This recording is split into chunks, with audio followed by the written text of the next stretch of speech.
AKAPADers. We're still on Monday. Let me get a little bit of this.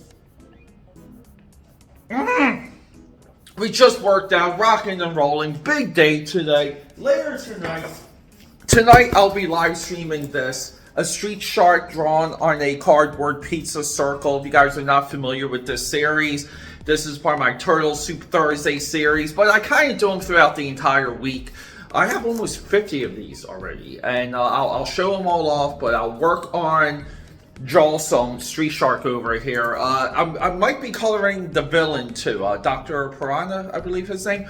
Be on the lookout for that. So here it is. I promised a Flash video as my next video. Not going to happen because I'm there working out. I'm getting the blood flow. Things are thinking. I'm all over the place. And I realized something. Like, we're approaching convention season. We're approaching San Diego Comic-Con and New York Comic-Con and all these other Comic-Cons. And, you know, these Comic-Cons, this is where, like, Kevin Feige likes to walk up and gives his presentation and says, here's a logo, there's a logo, look at all these logos. And, you know, we just got addicted to it. We got addicted to the anticipation and the ideas that we were pouring into what those logos could mean and how the final form could emerge. Meaning, we see a Moon Knight logo. And what do we get? We get like 6 episodes of a Moon Knight series. And we get Moon Knight maybe for 5 minutes of like 8 hours worth of Moon Knight content. That's what happens. But guess what? What's he going to do now? Writer's strike. The writers have struck. Jonathan Majors, potentially out as Kang. Guardians of the Galaxy, tanking in the box office. Quantumania, tanking in the box office. Zero hype for anything. I mean, no one even cares about Secret Invasion.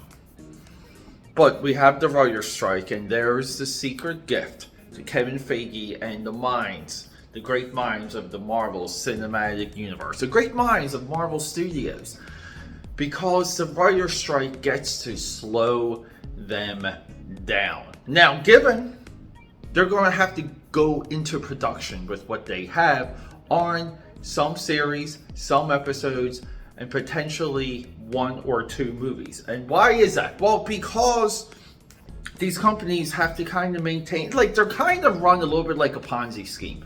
Like, you know, that's Hollywood bookkeeping. Like, you have to make really big movies and have that money trickle down while you lose money on everything else.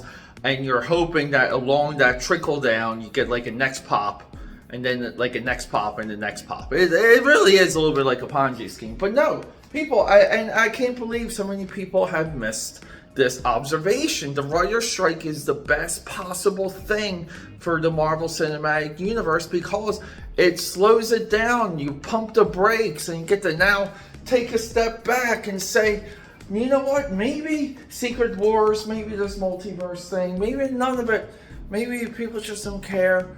Maybe we gotta go like back to core movies and core characters, take away the connectivity and like slow roll in this interconnectivity, slow roll in this big bad guy plot or whatever you're doing, but slow roll it. Don't just project like 2-3 years out, we're going to do this big Avengers thing, and you're going to get 10 years between the Avengers movies.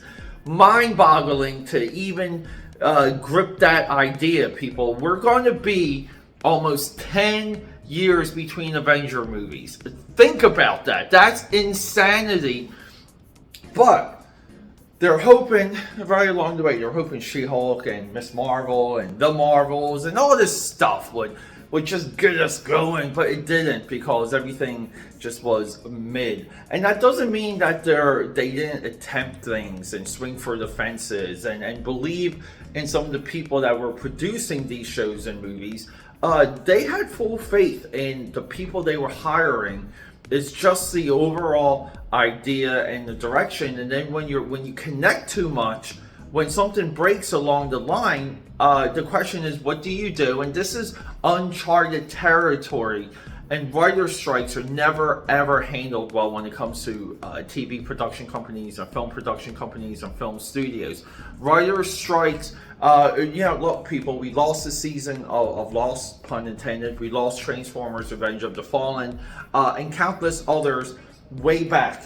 When we had the previous writer strike, and the reason for that is because writers are constantly submitting blueprints, corrections, and ideas along the filmmaking process.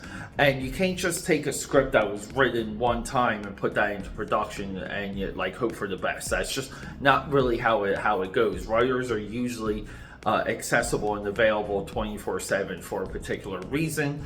I always reference, how Peter Jackson would just during Lord of the Rings, people would be getting their makeup on, and new lines and new ideas would be slid underneath the makeup door, and people would have to read them, memorize their lines before going into production while they were in 3 to 4, 6 hours of makeup, that sort of thing. But no, people, MCU writer strike, the best thing any of us AKAPADers could have hoped for. Rock and roll.